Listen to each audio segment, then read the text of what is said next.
Two starving German shepherd puppies knocked on a former Navy SEAL's door, but they were not asking to be saved. They wanted him to follow them into the storm-dark forest. Beside him, his loyal dog Vargo sensed something hidden beneath the trees before any human could see it. What Callan Mercer found was not just a dying mother dog, but a secret tied to a mission he was forced to forget. Every paw print led deeper into a buried military truth that someone was still protecting. And when the final knock came, it was not a plea for help anymore. It was a warning. Before the story begins, tell us where you're watching from. Leave your thoughts below, and please like and subscribe to help us reach 1,000 subscribers for more powerful stories. The road to Aldercrest Lake did not welcome travelers. It narrowed without warning, bent through pine and shadow, and disappeared into a silence that felt older than the forest itself. Callan Mercer drove the last mile without music. He preferred it that way. Silence was predictable. Silence did not ask questions. At 39, Callan Mercer carried the kind of presence that made strangers step aside without knowing why. He stood just over 6 feet tall, his frame lean and tightly built, shaped by function rather than show. There was no wasted motion in him, no softness either. His face was clean-shaven, exposing a squared jaw and defined cheekbones that gave him a permanent look of restraint. His dark brown hair was cut short in a military style, slightly longer than regulation, as if he had allowed himself one small rebellion after leaving service. His skin, naturally fair, had been weathered by northern cold and long exposure outdoors, leaving it faintly rough. His eyes, gray-blue, were the most unsettling part. Not because they were cold, but because they looked like they had learned to stop reacting. The cabin stood where he remembered it. Wooden, weathered, sitting at the edge of Aldercrest Lake like something that had been forgotten on purpose. The lake itself stretched wide and still, reflecting a pale sky that held no warmth. Pines crowded the shoreline, tall and unmoving, their dark silhouettes cutting into the horizon. Callan stepped out of the truck. The air was colder than it should have been for that time of year. Behind him, a German shepherd landed softly from the passenger side. Vargo. 4 to 5 years old, built in the lean, athletic line of a working dog, Vargo was not large, but he carried himself with the kind of contained power that made size irrelevant.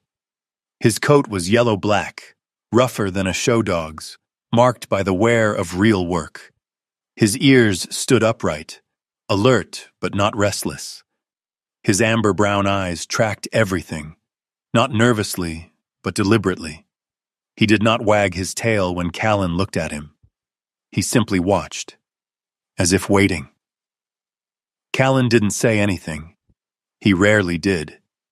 He moved toward the cabin, boots crunching softly over gravel, the old military watch on his wrist catching a dull flash of light before fading again. Inside, the cabin smelled like wood, dust, and time. He opened the windows first, then checked the stove, then the door hinges. Routine. Always routine. Because routine meant control, and control meant nothing went wrong. That had been the rule. Once. The first night came quietly. No wind, no animals, no distant engines. Just the lake breathing slowly against the shore and the occasional creak of timber adjusting to the cold. Callan sat near the stove, elbows resting on his knees, hands loosely clasped. The fire burned low, casting uneven shadows across the walls. Vargo lay near the door, not sleeping, watching. Callan didn't need to look to know that. He could feel it. Some habits never left you. Time stretched. Minutes or hours. He couldn't tell anymore. Out here, time did not move the way it did in cities. It didn't rush. It lingered. And then, sound. Soft. Uneven. Not a knock. Not exactly. More like a scratch. Interrupted. Hesitant.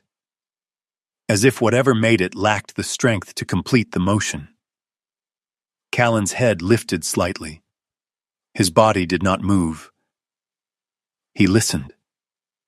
The sound came again. A faint drag against wood. Then silence. His jaw tightened, just enough to be felt, not seen. He did not stand. He did not reach for the door. Because he had learned something that never left him. Not every signal was meant to be answered. Sometimes, moving toward a sound was the mistake. Sometimes, the mistake cost someone else their life. Vargo rose, slowly, not in alarm, not with tension, but with certainty. He stepped closer to the door, head lowered slightly, ears forward, his body aligned, not with fear, but with focus. The sound came again, softer now, almost gone. Callan looked at the door, and for a fraction of a second, less than that, something inside him shifted. Not curiosity, recognition. A moment layered over another moment. A different door. A different night. A different sound he had almost ignored. He stood, then stopped himself. The movement cut short with controlled precision. His hand never reached the handle. "No," he said quietly, voice low, steady. Not to Vargo, to himself. The sound outside faded, then disappeared completely. Vargo remained at the door, waiting. Callan turned away. Morning did not arrive with sunlight. It arrived as a thinning of darkness. The lake was gray, flat, and endless. Mist clung low to the surface, drifting slowly across the water like something that had lost its direction. Callan opened the door. There was nothing outside. No animals, no movement, no explanation. But the wood at the base of the door was marked. Thin, shallow lines scratched across the surface, irregular, uneven, dragging downward as if made by something small, something weak, something that had stayed longer than it should have. Callan crouched. His fingers hovered just above the marks. Did not touch. The edges were fresh, the wood still damp around them. Vargo stepped forward beside him. The dog lowered his head, inhaled once sharply, then again slower. His posture changed. Not aggressive, not defensive, but aware. Callan noticed. Of course he did. He always noticed changes in posture. That had been the difference between survival and failure. "What is it?" he murmured, though he knew Vargo would not answer.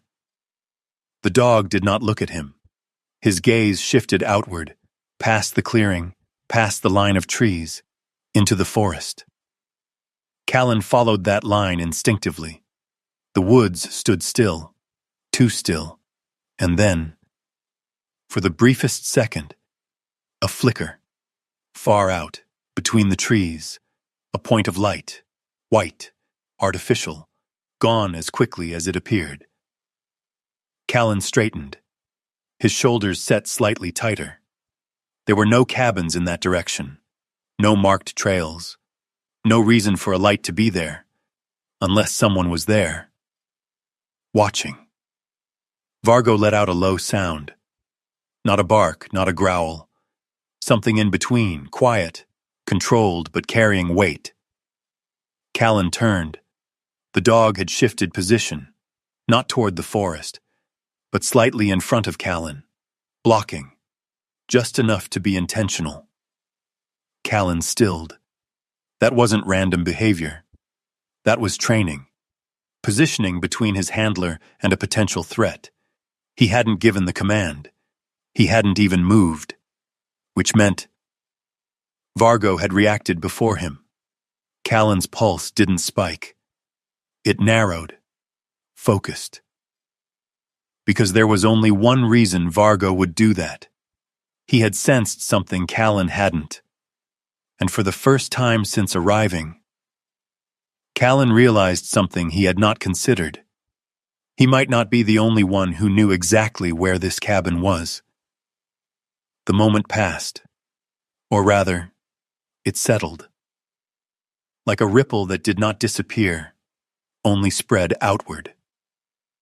Callan stepped back inside, closed the door, locked it. Not out of fear, out of protocol. He moved through the cabin again, but this time the routine felt different. More precise, more deliberate. He checked the windows, the back wall, the corners where shadows gathered too easily. Vargo followed him, not loosely, not casually, but in sync, the way he used to move beside Callan in places where mistakes did not get corrected. They got buried. Callan stopped near the table. His gaze dropped to his hands. They were steady. They always were. Even now. Especially now.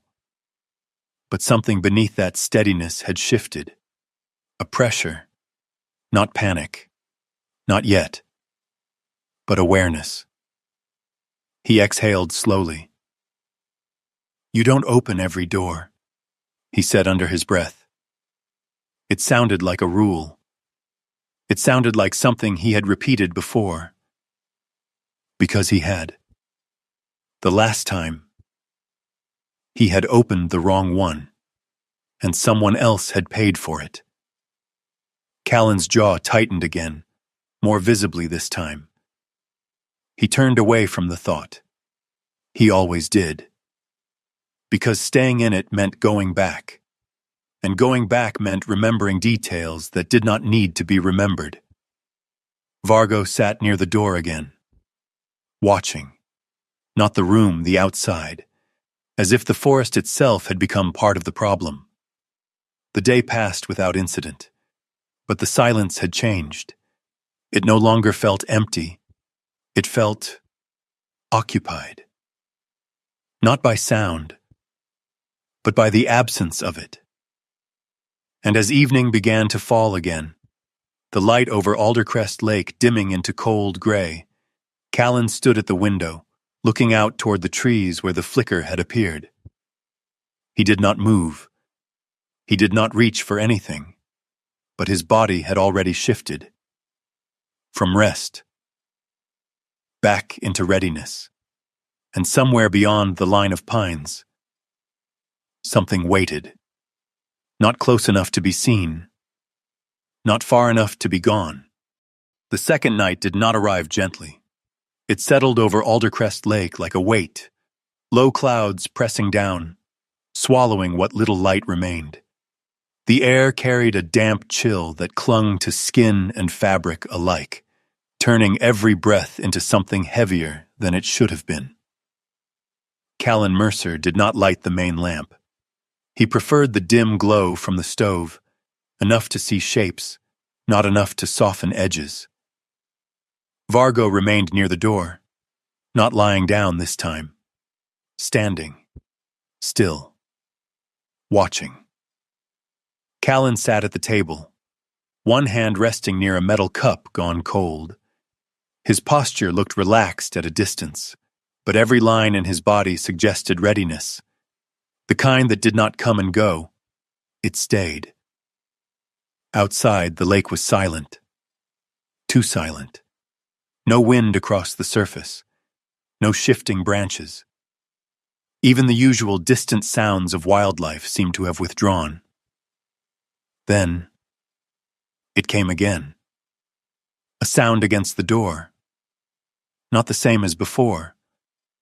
Stronger, but uneven.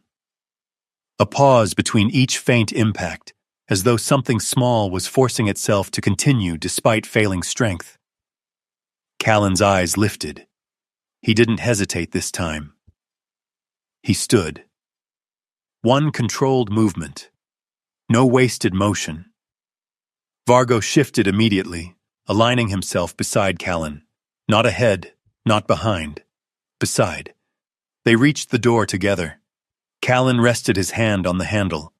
For a brief second, the world narrowed to that single point of contact, metal against skin. Then he opened it. The cold rushed in first. Sharp, wet air that cut through the warmth of the cabin like a blade. And then, them. 2 German shepherd puppies, 5 or 6 weeks old at most. Their bodies were soaked through, thin beyond what was natural for their age. Mud clung to their legs, their fur flattened and uneven. One of them, slightly larger, struggled to stay upright, its stance wide and unsteady.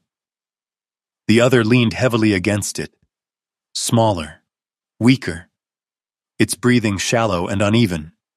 But their eyes were not wild, not afraid. They lifted their heads just enough to look at Callan, not as strangers, as if they had already made a decision. The larger one took a step backward, not retreating, creating space. Then it turned slightly, its body angled toward the forest. It paused, looked back at him, waited. Callan didn't move. His expression remained unchanged, but something in his gaze hardened. Not outwardly, but internally. "No," he said quietly. The word was firm, final.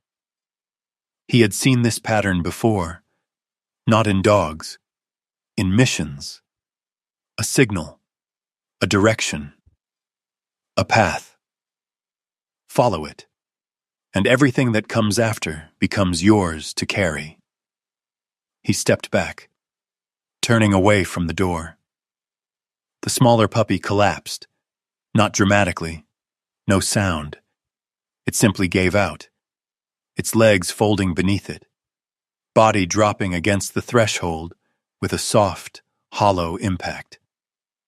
Callan stopped mid-step. Behind him, Vargo let out a low sound.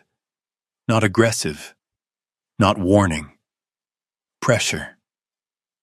Callan closed his eyes for half a second. That was all it took. Because in that fraction of time, something broke loose. Not memory. Not exactly. More like sensation. The weight of someone falling into him. The impact.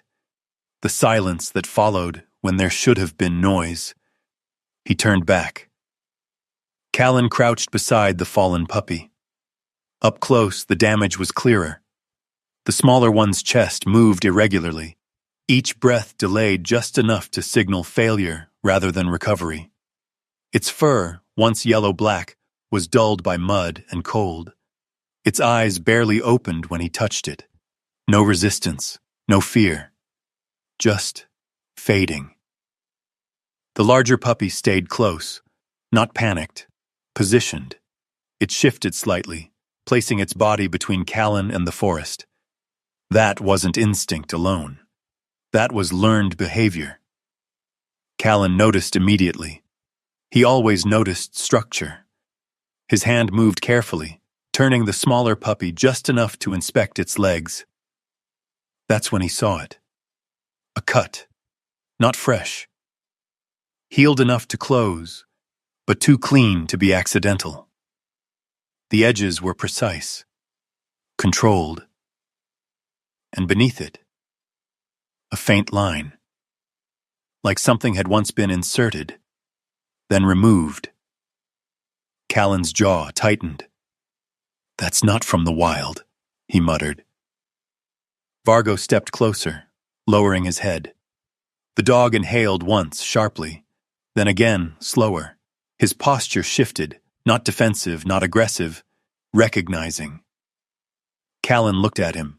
"You know this." It wasn't a question. Vargo didn't react outwardly. But he didn't look away from the puppy either. The larger puppy moved suddenly, not away. Closer. It stepped toward Callan, unsteady but deliberate, and pressed its nose briefly against his wrist. Not seeking comfort. Not asking. Marking. Then it turned its head sharply toward the forest again, and froze. Every muscle in its small body locked into place. Callan followed its gaze. Nothing moved. Nothing visible. But the silence had changed. It wasn't empty anymore. It felt occupied. Vargo reacted a split second later, not with sound, with position. He shifted in front of Callan again, lower this time, more grounded. Ready. Callan felt it then. Not fear, awareness. They hadn't been followed. They had been tracked. Callan didn't think again. He acted. He lifted the smaller puppy carefully, supporting its body with both hands. It was lighter than expected. Too light. The larger one stayed close, brushing against his leg as if ensuring he didn't change direction. He stepped back inside, closed the door with his foot, locked it. The cabin felt smaller now, contained. Callan moved quickly toward the stove, grabbing a worn blanket from a nearby chair. He wrapped the smaller puppy first, bringing it closer to the heat. Vargo didn't leave the door. He stayed there, facing outward, listening. Callan worked with practiced efficiency. He had done this before, not with animals, but the principles were the same. Warmth, circulation, stability. He rubbed the puppy gently but firmly, generating heat through friction. His movements were controlled, steady, no hesitation, no wasted motion. The larger puppy settled beside its companion. It didn't whine, didn't panic. It simply stayed close, its small body angled protectively, mirroring behavior far beyond its age. Callan noticed. Again. Always noticing. "You weren't born like this," he said under his breath. "No one trains instinct like that. It has to be shaped, built, conditioned." The thought lingered longer than he wanted it to, because it led somewhere. Somewhere he had spent years trying not to return to. Minutes passed, or longer. Time stretched again. The smaller puppy's breathing shifted. Not strong, but different. More consistent. Not recovery, but resistance. Callan exhaled slowly. Not relief. Adjustment. He reached for a metal cup, poured a small amount of water, warmed it near the stove, then brought it back. The larger puppy reacted first, nose twitching, head lifting slightly. The smaller one didn't. Not yet. Callan dipped his fingers, letting a drop touch the puppy's mouth. Nothing. Then, a faint movement. Barely there. But enough. Callan continued. Slowly. Patiently. Because forcing it would break what little strength remained. Vargo turned from the door. Just once. He looked at Callan, then at the puppies, then back to the door, as if marking both points. Protect. Monitor. Repeat. Callan saw it, and something in him shifted again. Not as sharply as before, but deeper. Because that pattern, that loop of action, it wasn't survival, it was commitment.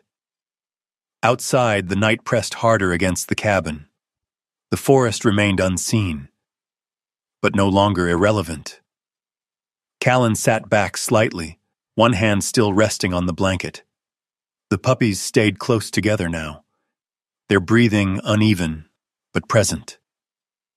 Alive. For now. He didn't speak, didn't move unless necessary, because movement required decision, and decisions carried weight. He had learned that too well. But as he sat there, watching, listening to breaths instead of silence, a thought formed. Not fully, not clearly, just enough to exist. That maybe, just maybe, this wasn't something he had chosen. It was something that had found him. And whether he accepted it or not, it wasn't finished. Morning did not fully arrive. It lingered in a gray state between night and day, as if the forest itself had not decided whether to reveal anything yet. The lake remained still behind the cabin, its surface flat and colorless, reflecting nothing back. Callan Mercer stepped outside without closing the door behind him. Not out of carelessness, out of calculation. He wanted to know if anything would move in response. Nothing did. The air was colder than the night before. Not sharper, just heavier, like something unseen had settled over the ground. Behind him, the two puppies hesitated at the threshold. The larger one stepped forward first, its small body steadier now, though still weak. Its coat, once flattened with mud, had begun to dry in uneven patches, revealing the yellow-black pattern beneath. Its ears were not fully upright yet, but they reacted to sound with small, controlled movements. The smaller one followed more slowly, its body still fragile, movements delayed. But it did not stay behind. It never stayed behind. Vargo moved ahead of all of them, not in a straight line. Never in a straight line. He angled through the clearing, then shifted direction, then paused briefly before moving again. It was not wandering. It was selection, avoidance. Callan recognized it instantly. Not random, he said under his breath. The dog was mapping something, not the terrain, the risk. They entered the tree line. The forest swallowed them in a way that felt immediate. Light dimmed. Sound flattened. Even the ground changed beneath their feet, softer with layers of damp needles and hidden roots. Callan walked behind Vargo, not beside him. That had always been the formation. Let the dog read what the human could not. The larger puppy kept pace near Callan's left leg, occasionally brushing against him as if checking alignment. The smaller one stayed closer to Vargo, almost shadowing his movements, learning by proximity. No whining, no hesitation, only forward. That alone told Callan everything he needed to know. These aren't strays, he muttered. No wild animal moved like that. Not at that age. The first sign came sooner than expected. A tree, tall and narrow, bark stripped in a vertical line about shoulder height. Callan stopped, stepped closer. His fingers hovered near the mark, then lightly touched it. The cut was deliberate. Not fresh, but not old enough to be ignored. His eyes moved upward. And there it was. A symbol. Faint, but unmistakable. 3 intersecting lines forming a triangular structure, one he had seen hundreds of times in training environments, on temporary field markers, on mission overlays, unit identification. Except, a deep, jagged line had been carved across it. Not clean, not official, personal. Callan's jaw set. They crossed it out, he said quietly. Not decommissioned, rejected. There was a difference. Vargo did not stop. He glanced at the tree once, then continued moving, angling away from a narrow path that would have been easier to follow. Callan followed him, because easier was not always safer. They moved deeper. The terrain shifted again, slight elevation, denser trees, fewer open lines of sight. Callan's breathing remained steady, controlled, but his awareness expanded. Every branch, every shift in ground, every silence between sounds. The forest wasn't empty. It was withholding. The larger puppy suddenly slowed. It turned its head slightly, looking toward a cluster of fallen branches off to the right. Callan noticed the change immediately. He adjusted his path, moved toward the area. What he found there didn't surprise him, but it confirmed everything. Boot prints, faint, partially filled with damp soil, but still defined enough. Not civilian. Too structured. Too consistent in depth and spacing. Military or trained movement. Recent. Callan crouched, studying the pattern. Weight distribution suggested gear. Not light travel. Not passing through. Operating. He exhaled slowly. They're still here. Not were. Are. Vargo stopped abruptly. Not gradual. Immediate. His entire body locked in place, muscles tightening under his coat. His head lowered, not in submission, but in calculation. Callan froze where he was. Did not step forward. Did not speak. Because he knew that posture. That was not detection. That was decision. Vargo was choosing whether to engage or avoid. The dog's ears shifted slightly, tracking something beyond visible range. Then, he stepped backward.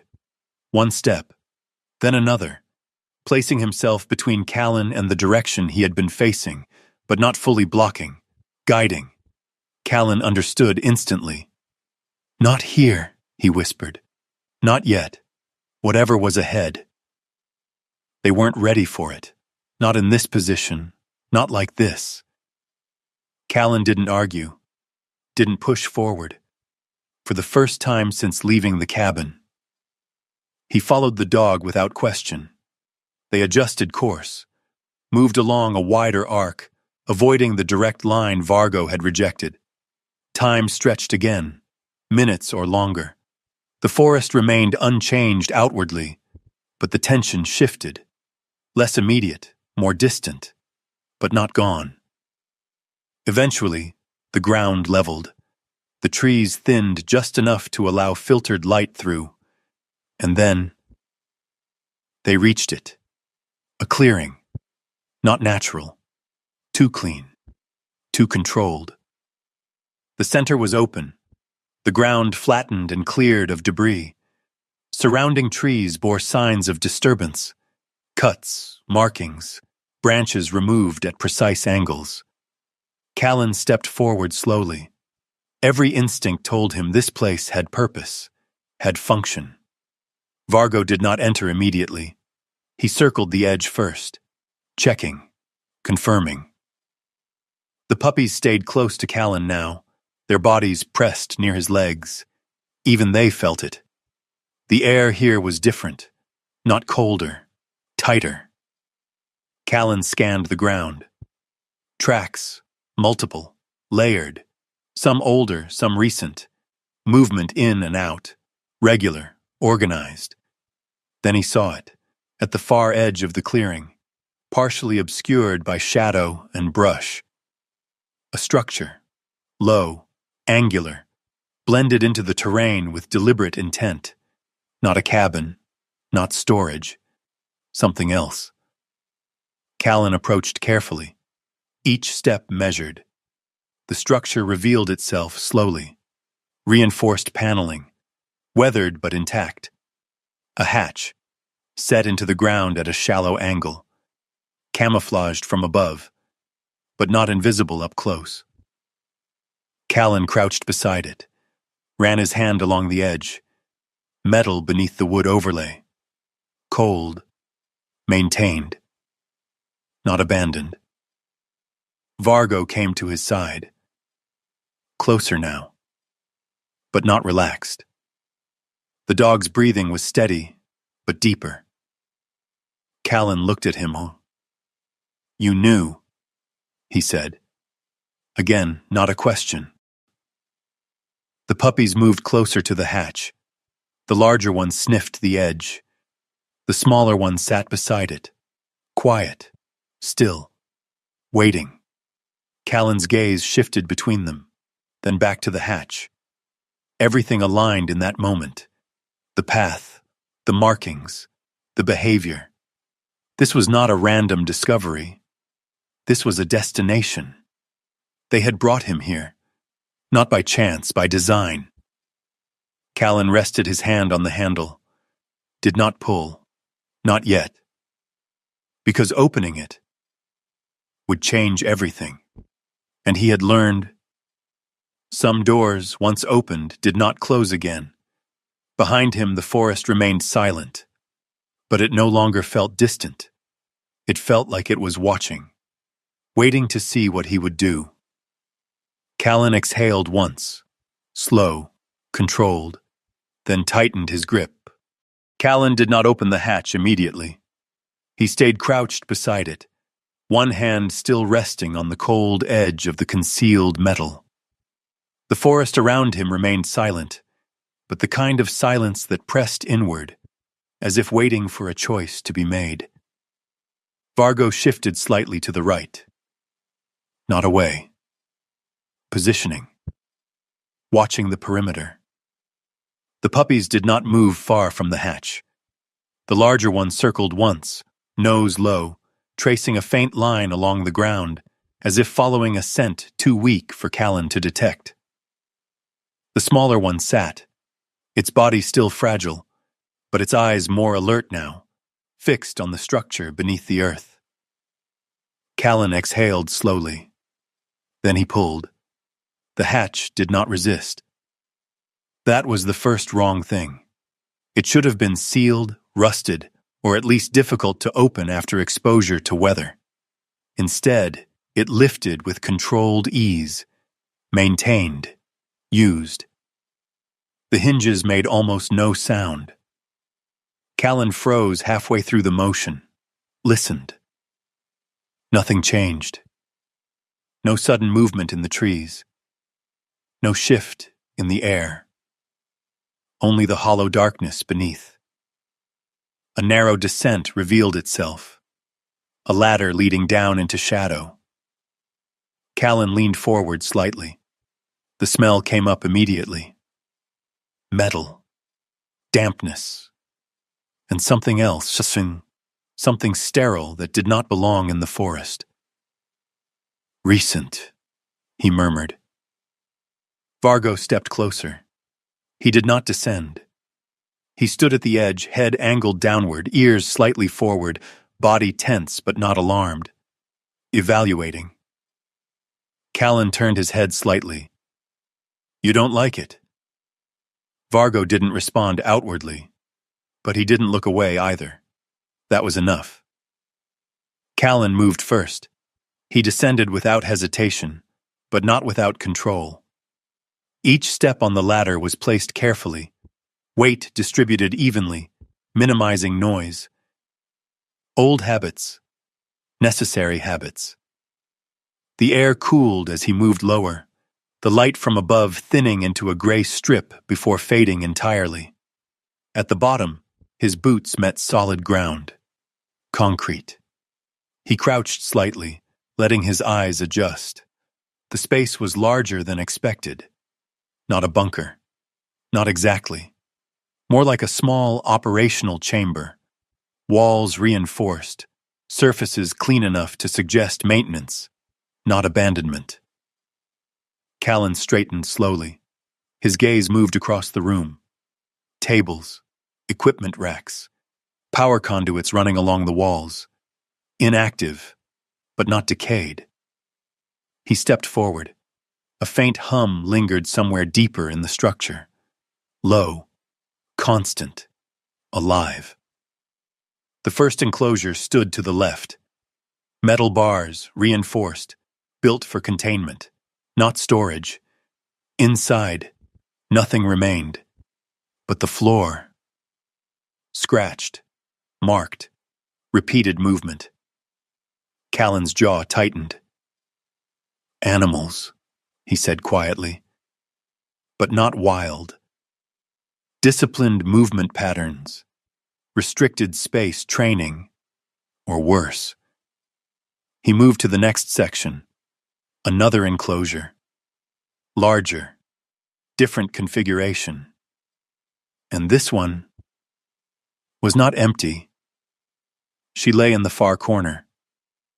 The mother dog, a German shepherd, larger than Vargo but worn down by time, exhaustion, and something deeper than physical damage. Her coat, once yellow-black, had dulled into uneven patches of gray and dirt. Her ribs showed faintly beneath her skin. One of her hind legs lay at an unnatural angle, not broken, but weakened beyond reliable use. Her breathing was slow, measured, not panicked, not desperate. Waiting.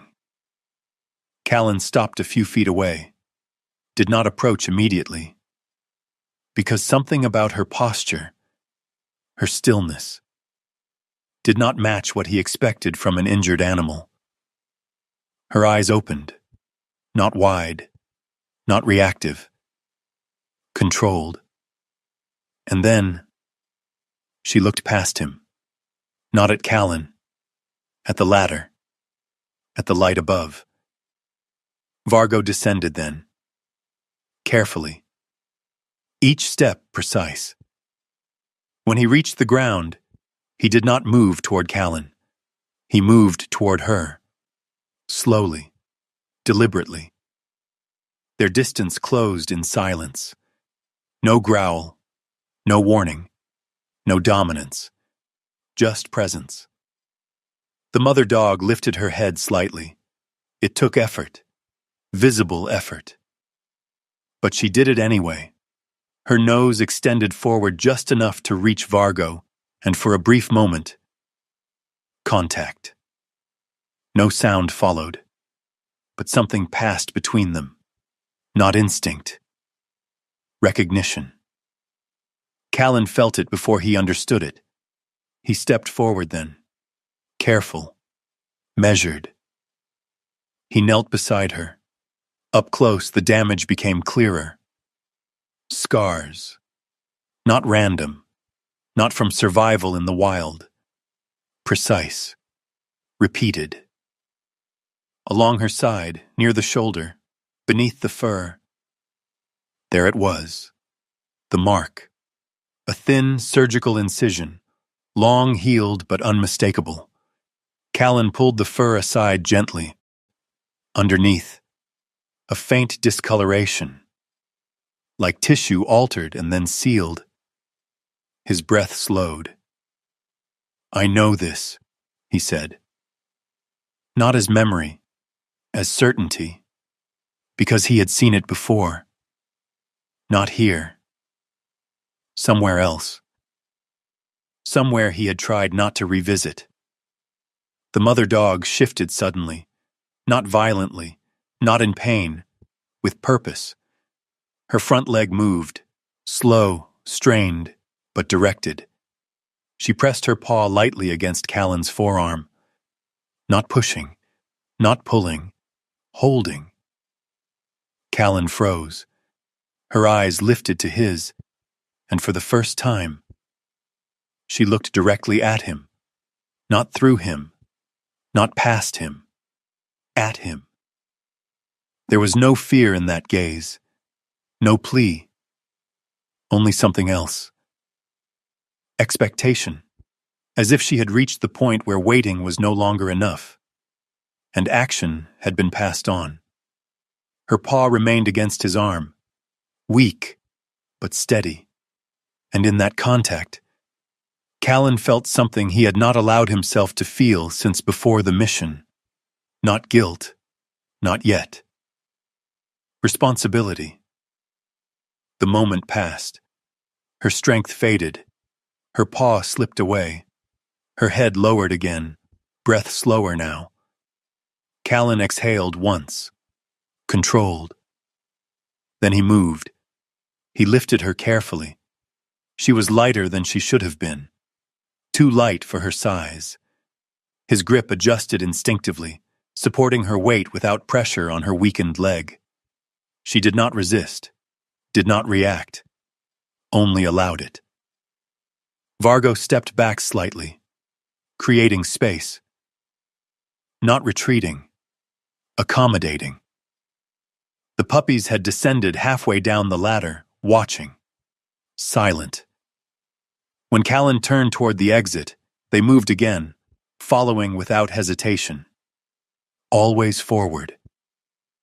Halfway up the ladder, Callan paused, not from fatigue, from instinct. He listened. The hum below remained constant. But above, something had changed. The air carried a faint disturbance. Movement. Distant. But real. Callan didn't rush.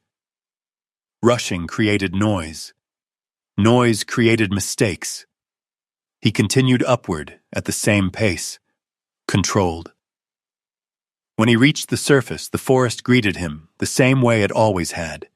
Still, quiet, watching.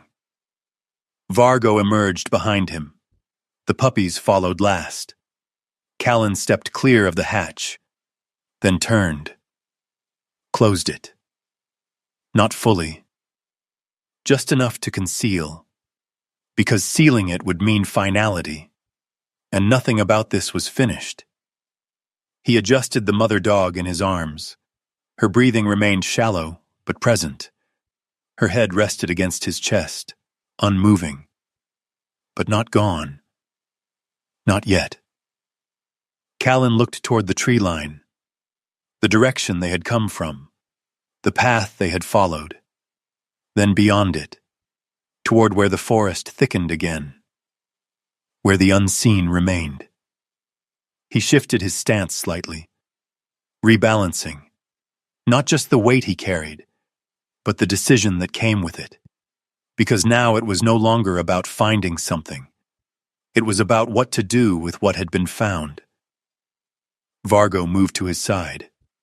Close, aligned. The puppies positioned behind them, instinctively forming a line. Callan noticed. Of course he did. He always noticed formation, and for the first time since arriving, he did not question it. He accepted it. They moved back toward the cabin. Not quickly, not slowly. At a pace that maintained awareness. Because the forest had already proven one thing. It did not give everything away at once. And whatever else remained hidden would not stay hidden forever. The walk back to the cabin felt longer than the journey out. Not because of distance, because of weight. Callan Mercer carried the mother dog against his chest, one arm supporting her ribcage, the other stabilizing her hind legs to prevent unnecessary strain. Her breathing remained shallow but steady, each inhale spaced just far enough apart to remind him how close she still was to losing the fight. Vargo moved ahead, scanning, pausing, recalibrating every few steps. The puppies followed without deviation, tighter now, their small bodies instinctively aligning behind Callan's legs.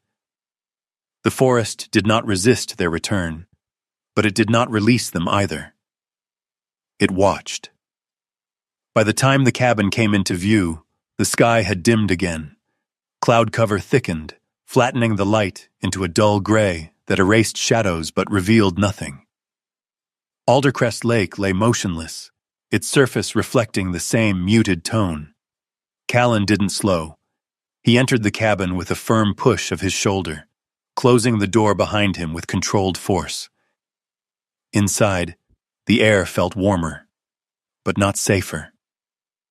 He moved immediately to the stove, clearing space, adjusting the heat, pulling a thicker blanket from a storage chest. Every action followed a sequence he didn't need to think about. The mother dog was laid down carefully. No sudden movements. No unnecessary pressure. She didn't resist. Didn't react. Her eyes opened once, briefly, tracking the shift in light before settling again. Vargo took position beside her. Not touching. Close enough to intervene. Callan noticed that too. He noticed everything now. Time narrowed again. Minutes lost their shape. Callan worked in silence, checking breathing, warming water, dampening cloth to clean the visible wounds. The deeper damage would take more than time and heat. It would take resources he did not have. That realization sat in the back of his mind, steady and unwelcome. The puppies settled on the opposite side of the blanket. The larger one remained alert, its ears shifting with each minor sound, its gaze moving between Callan and the door. The smaller one pressed close to its sibling, its breathing still uneven, but no longer failing. Callan leaned back slightly, observing. Not as a man, as a system. Inputs, responses, patterns. The dogs weren't just surviving, they were adapting. Night came faster than expected. No sunset. Just a dimming. Then darkness. The first sound reached him just after the fire settled into a steady burn. A distant hum. Low. Mechanical. Callan stood immediately. No hesitation. He crossed the room, grabbed a pair of binoculars from the shelf near the window, and stepped into position. Outside, the forest looked unchanged, still. But the hum grew stronger. Not louder. Closer. Callan lifted the binoculars. Focused. Adjusted. And then he saw it. A light. Not flickering. Not random. Moving. Slow. Deliberate. Cutting through the trees in a pattern that followed terrain rather than chance. He tracked it carefully. The movement was too controlled for civilians, too methodical for lost travelers. This was search behavior, or patrol. Callan lowered the binoculars. His jaw tightened slightly. "They're not done here," he said quietly. Behind him, Vargo shifted. The dog had already moved toward the door again. The night passed in segments. Short periods of stillness broken by observation. Callan did not sleep. Neither did Vargo. They rotated positions, window, door, perimeter inside the cabin. The puppies rested in intervals, their bodies recovering what little strength they could. The mother dog remained between states, present, but not fully. At one point, she stirred, her head lifting slightly, eyes opening with effort. She looked toward Callan. Not long, just enough to confirm, then settled again. Callan did not look away when it happened. He held that moment, not for understanding, for recognition. Morning arrived with sound, not from the forest, from the road. Callan turned toward the door before the knock came. This one was different. Measured. Firm. Human. Vargo moved instantly into position. Between Callan and the door, body low, weight distributed, ready. Callan approached slowly, opened the door. Sheriff Dana Holt stood on the threshold. 45. Tall enough to meet most men eye to eye without effort, her posture straight, shoulders squared under a dark brown duty jacket that had seen years of use. Her uniform shirt beneath was tan, pressed but not pristine. Her dark hair was pulled back into a low tie, practical, out of the way. Her face carried the lines of someone who did not waste time pretending things were easier than they were. Her eyes were sharp, not aggressive, assessing. They moved past Callan immediately, scanning the interior of the cabin with practiced efficiency. "Mercer," she said, voice level. Callan didn't respond right away.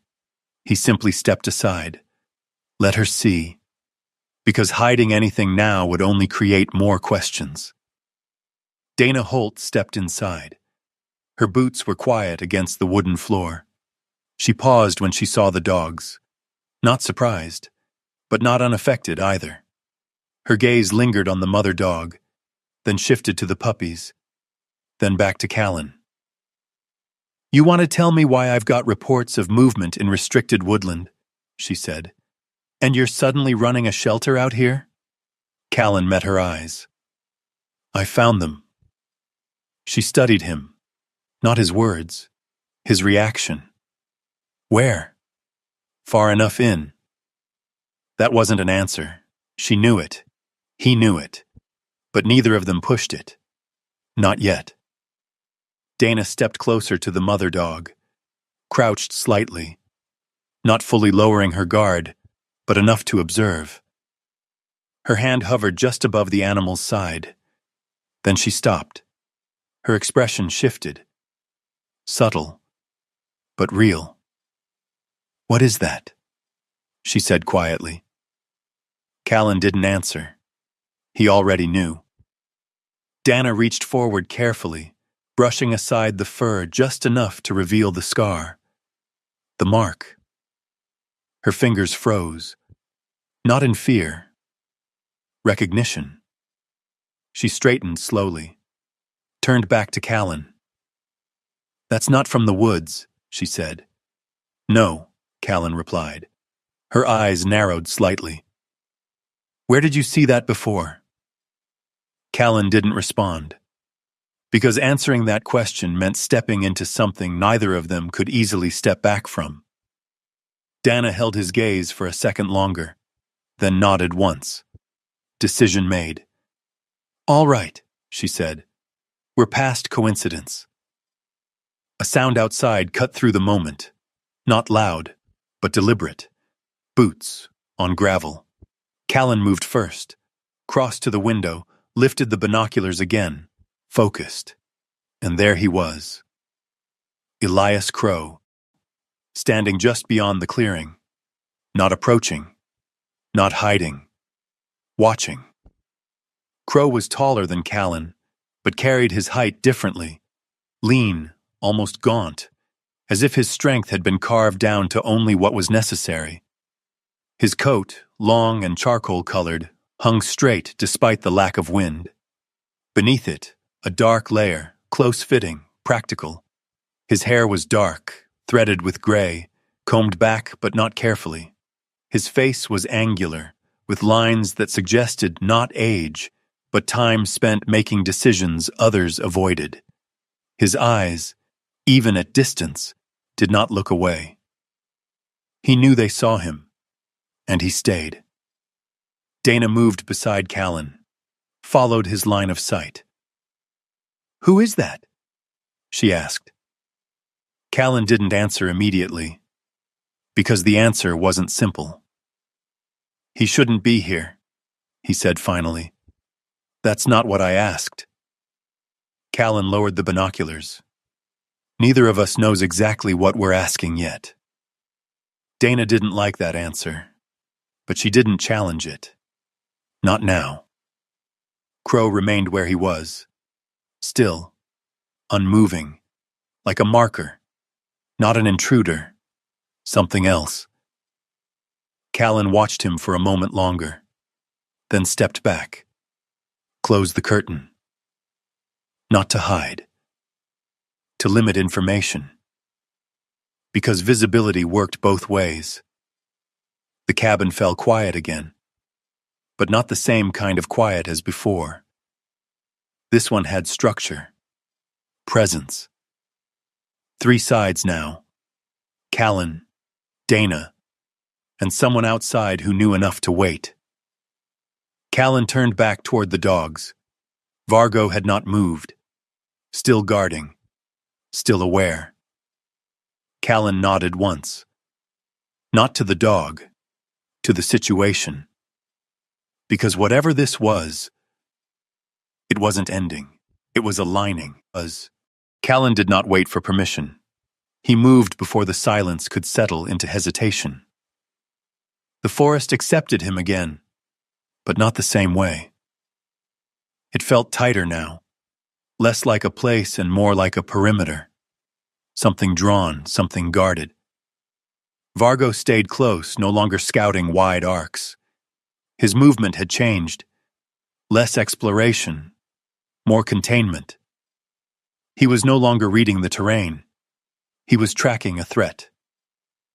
The puppies remained behind this time, not by command, by instinct. They stayed near the cabin, close to the mother dog, their small bodies forming a quiet barrier around her. Callan noticed. He didn't stop. Because what lay ahead demanded clarity more than protection. Elias Crow had not hidden his trail. That was the first thing that stood out. His path through the forest was visible, but not careless. Branches moved, not broken. Ground disturbed, not scarred. A deliberate signal. Follow if you can. Callan followed. Not directly. He offset his position, moving parallel to the visible track rather than stepping into it. It was slower, but safer. Crow wasn't leading him. He was measuring him. The structure appeared where the land dipped slightly, hidden beneath a canopy thick enough to disrupt aerial visibility. From a distance, it looked abandoned. Up close, it wasn't. The door, steel reinforced, partially concealed beneath a weathered wooden facade, showed no rust. The hinges were clean, the edges aligned perfectly, maintained. Callan paused, listened. Nothing. No voices. No machinery. Just that same faint hum, deeper now. Alive beneath the surface. He stepped forward, opened the door. Inside, the air was colder than expected. Not from neglect, from control. The corridor stretched ahead, narrow, lined with dim overhead lighting that flickered not from failure, but from limited power supply. The walls were reinforced, painted in a muted gray that had long since lost its original finish. Callan moved carefully. Each step measured, every corner checked. He passed rooms that mirrored what he had already seen: containment spaces, storage racks, empty equipment bays. But deeper in, the structure changed, more organized, more precise, and this wasn't just a leftover facility. This was a core. The room he entered next held the truth, not in a single revelation, but in layers. Files stacked in sealed containers, screens dark but powered, charts pinned to boards, and at the center, a woman. She didn't react when he entered, didn't reach for anything, didn't even stand. She sat at a metal table, her posture upright but relaxed, as if she had been expecting this exact moment for a long time. Dr. Leanne Mercer, 38. Her appearance was deceptively simple, about average height, her frame slim but not fragile, built from endurance rather than strength. Her brown hair was tied loosely at the nape, strands escaping where time and distraction had worn down precision. Her skin was pale, not from illness, but from too many hours spent under artificial light. Her eyes, cool hazel, almost gray under certain angles, held intelligence that did not soften itself for comfort. She wore a dark olive parka over a light gray thermal layer, sleeves pushed slightly up as if she had been working, not waiting, but her stillness said otherwise. You took longer than I expected, she said. Her voice was calm, not welcoming, not hostile, factual. Callan didn't lower his guard. Then you knew I was coming. I knew someone would, she replied. It had to be you or someone less careful. Callan stepped closer. Start talking. She studied him. Not his words, his structure. The way he stood. The way he didn't move unless necessary. Recognition flickered, not of identity, but of pattern. You're still intact, she said quietly. That's rare. Leanne reached slowly across the table, not toward a weapon. Toward a small device, she pressed it. The screen behind her flickered to life. Static at first. Then, an image. Callan didn't react outwardly, but something inside him tightened, because he was looking at himself. Younger, but not different. Standing in terrain he didn't recognize. Moving with a team he couldn't fully see. And beside him, Vargo. Smaller. Leaner. A harness strapped across his back, embedded with a compact device mounted near the spine. Callan stepped closer. Not by choice. By gravity. The footage shifted. His own voice echoed faintly, distorted but unmistakable. Then, a moment. A pause in the recording. And the image froze. Callan stood there, staring at something off-camera. Something the footage did not show.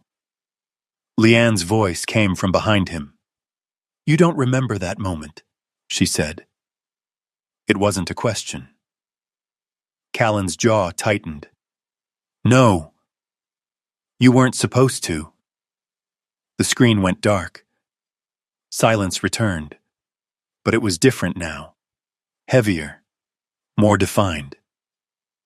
Callan turned. What was that? Leanne didn't hesitate. That was the moment the program worked. He said nothing, because the answer he expected. He wasn't sure he wanted it confirmed. She stood then, slowly. No sudden movement. Her posture straightened slightly, revealing a subtle stiffness in her left side. A lingering injury, not severe enough to disable, but enough to remind her with every step. I was part of the behavioral unit, she said. We weren't training dogs, not in the way you think. Callan's eyes narrowed. Then what? Synchronization, she replied.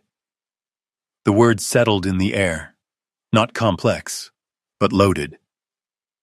We studied what happens when a human subject under extreme stress bonds with a trained animal over time, she continued. Not emotionally, neurologically. Callan didn't move, but his breathing slowed, controlled, focused. They pushed it further, she said. They wanted more than instinct. They wanted shared response, predictive alignment. You're saying, I'm saying your reactions stopped being entirely yours. Silence followed. Not disbelief, calculation. Callan processed it the only way he knew how, breaking it down, isolating what mattered. Why don't I remember? He asked. Leanne's expression shifted slightly. Not guilt. Something adjacent. Because after that mission, they couldn't risk what you knew. She moved to the side, opening a container. Inside, files. Physical. Deliberate. She pulled one out, set it on the table. Your mission wasn't a failure, she said. Callan didn't respond. Because he already knew where this was going. He just needed it said. They shut it down, she continued. Officially. Filed it as a loss. But that wasn't the truth. Then what was? Leanne looked at him directly.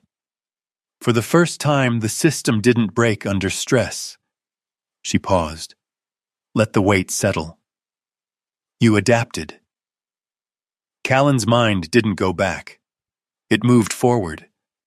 Because if that was true, then everything that followed, everything he believed about that night, had been shaped, edited, removed. His gaze hardened. Who's running it now? Leanne didn't answer immediately. Instead, she tilted her head slightly, listening. Callan caught it a second later. Movement. Outside. Not distant. Close. Deliberate. He turned. Vargo stepped into the doorway. Silent. Alert. The same posture from before. Not reacting. Preparing. Callan's focus sharpened instantly. They didn't shut it down, he said. Leanne's eyes didn't leave his. No, she replied quietly. They never left. Callan Mercer did not run. That was the first thing that changed. The cabin no longer felt like a place to hide. It had become something else, something quieter, more deliberate. Not a refuge, a point, a position. The mother dog did not survive the night. Her breathing had slowed gradually, not violently, not with struggle. It had been a quiet fading, like a system shutting down in stages. Callan had stayed beside her the entire time, one hand resting lightly against her side, not trying to stop what he knew could not be stopped. Vargo had not moved either. He remained there until the very end. When her breathing finally ceased, he did not whine. He did not lower his head in grief. He held eye contact. Still. Unbroken. As if the absence of breath did not mark an ending, but a transfer. Callan noticed. Of course he did. He always noticed the moment things shifted from one state to another. That had been his training. That was still his instinct. But this time, he did not look away. They buried her at the edge of the tree line. No ceremony. No words. Callan dug with controlled effort. The earth damp and resistant. His movements efficient, but slower than they needed to be. Sheriff Dana Holt stood a few feet back, arms folded, watching. She did not interrupt. She understood silence. Up close in daylight, she looked even more defined than before. The angles of her face sharper. The lines around her eyes more pronounced. Not from age, but from years of making decisions without certainty. She carried authority naturally, not because she demanded it, but because she did not hesitate. Dr. Leanne Mercer stood beside her, quieter, more distant. Her hands remained inside the pockets of her parka, shoulders slightly drawn inward, as if the cold reached her deeper than the others. Her gaze lingered on the burial longer than necessary, not out of attachment, but recognition. She had seen this before. Too many times. Elias Crow did not approach. He stayed at the edge of visibility, as he always did, close enough to observe, far enough to avoid commitment. Callan filled the grave, packed the earth down, stood. It was done. No one spoke. Because nothing needed to be said. The cabin changed after that. Not physically, but structurally. Callan reinforced the doors, adjusted sight lines from the windows, cleared angles of approach from the tree line. He didn't explain what he was doing. He didn't need to. Dana recognized it immediately. "You're not planning to leave," she said. Callan didn't look at her. "No." She nodded once. That was enough, because she understood what that meant. Staying was a decision, and decisions like that came with consequences. The puppies adjusted faster than expected. The larger one, stronger now, more stable, began to move with intention. Its ears responded to sound more sharply, its posture aligning more closely with Vargo's patterns. It watched everything. The smaller one remained closer to the ground, slower, still recovering, but it did not fall behind anymore. They stayed near the cabin, near Callan, near Vargo. Not by command, by design. Callan observed their behavior in silence. They weren't just surviving, they were integrating. That night, the forest did not go quiet. It listened. There was a difference. Callan stood near the door, the room dim behind him, the fire reduced to a steady glow. Dana remained seated at the table, one hand resting near her holster, not tense but ready. Leanne stood near the far wall, watching the space between the door and the window, as if calculating something no one else could see. Vargo positioned himself beside Callan, aligned. The puppies stayed behind them. Formation. No one said it, but everyone felt it. The knock came without warning, not soft, not hesitant. 3 firm impacts against the wood, even, measured, deliberate. Callan did not move immediately. He let the sound settle, listened for anything that followed. Nothing. No footsteps, no shift in gravel, just presence. Dana stood slowly. "What do you think?" she asked. Callan didn't answer, because thinking implied uncertainty. And this was already decided. Vargo stepped forward, not toward the door, but slightly to the side. Creating space, not blocking, not protecting, allowing. Callan noticed instantly. That was new. Every time before, Vargo had positioned himself between Callan and the unknown. Now, he was stepping aside. Callan looked at him, really looked. And in that moment, something clicked. Not memory, not fully, but a pattern, a repetition. There had been another time, a door, a signal, a choice. And Vargo, younger, stronger, had done the same thing. Not to warn, but to let him decide. Callan exhaled slowly. Not fear, not hesitation. Understanding. He reached for the handle, opened the door. No one stood there. No silhouette. No movement. Just the forest. Still. Unbroken. Dana stepped forward, scanning left and right. "Nothing," she said. Callan didn't respond, because he was already looking down, at the ground. Fresh impressions in the damp soil. Boot prints. Deep. Defined. Not approaching. Not leaving. Positioned. Facing inward. Toward the cabin. He stepped outside. Slowly. Each movement controlled. The others followed. No one spoke. The air felt colder now. Sharper. Callan crouched slightly. Studied the prints. Pattern. Spacing. Weight.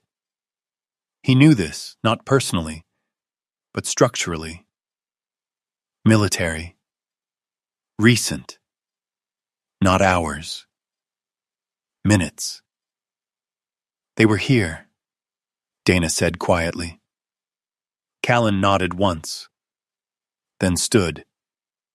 His gaze lifted from the ground to the tree line, then beyond it, measuring distance, time, options. They're not scouting, he said. Dana looked at him. What then? Callan didn't answer immediately, because the answer carried weight, and once spoken, it could not be taken back. Their testing response. Silence followed. Not confusion, recognition. Lyanne stepped forward slightly. Her voice was low when she spoke. They want to see what you'll do. Callan didn't look at her. He didn't need to, because that matched everything he had just seen. The placement, the spacing, the absence of follow-through. This wasn't an intrusion. It was an evaluation. Crow moved then. Not closer, but visible.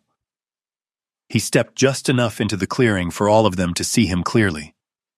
His posture remained unchanged, controlled, detached, but his presence was no longer passive.